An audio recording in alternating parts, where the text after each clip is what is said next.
komstir biasa atau komstir bambu. Video kali ini kita bakal jelasin apa sih perbedaan antara komstir biasa dan komstir bambu di motor kamu. Kita bahas juga plus dan minusnya setiap komstir tadi. Komstir adalah salah satu komponen penting yang ada di sepeda motor kamu.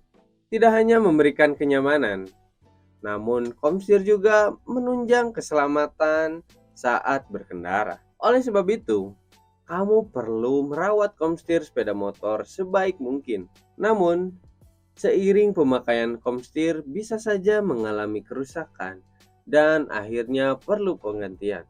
Walaupun tidak berpengaruh terhadap performa mesin, namun komstir juga punya pengaruh besar terhadap kenyamanan berkendara di jalanan.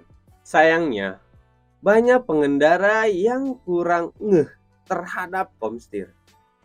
Padahal jika tidak segera diperbaiki, maka dapat menimbulkan masalah besar. Beberapa tanda komstir kamu mulai rusak itu bisa didengarkan dan juga dirasakan. Gejala paling sering terasa yang pertama yaitu biasanya muncul getaran di bagian stang. Pada umumnya, getaran ini akan terasa ketika kamu melaju dalam kecepatan tinggi. Perlu diingat bahwa getaran karena komstir yang rusak dengan getaran akibat roda jelas memiliki perbedaan. Biasanya, getaran akibat komstir rusak akan terasa begitu kencang dan membuat motor menjadi kurang stabil.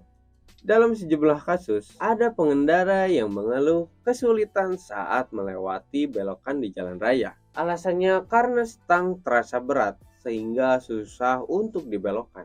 Kalau kamu ngalamin hal yang serupa, bisa jadi pertanda kalau komstir motor sudah rusak dan sudah minta pergantian. Selain berat, handling motor juga terasa kaku. Selain dari dua hal tadi, tanda-tanda komstir sudah rusak ialah muncul bunyi seperti getruk di bagian setang.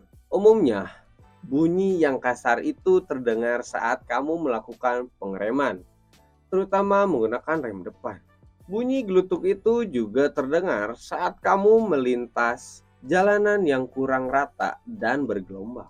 Hal ini biasanya disebabkan oleh sejumlah peranti mulai aus ataupun mengendor. Penyebab komstir rusak itu biasanya ada tiga faktor, seperti menghajar lubang, jalanan rusak, dan jalanan bergelombang di kecepatan tinggi. Ada juga faktor umur pemakaian yang walau terbilang rendah tetapi tetap bisa terjadi. Bearing komstir biasa digunakan pada motor model lama dan juga bahkan sampai motor keluaran tahun 2024 ini masih menjadi pilihan dominan pabrikan. Bearing komstir itu cara kerjanya sama saja seperti lahar pada umumnya. Komponen utamanya berupa bola-bola kecil atau yang biasa disebut pelor. Sedangkan pada bearing komstir bambu atau komstir racing, bola pelor itu digantikan dengan bentuk silindris yang memanjang sepanjang permukaan bagian dalam seperti bambu. Dan posisi bentuk bearing sedikit miring dan tertutup dengan rumah lahar yang lebih tebal daripada bearing komstir biasa.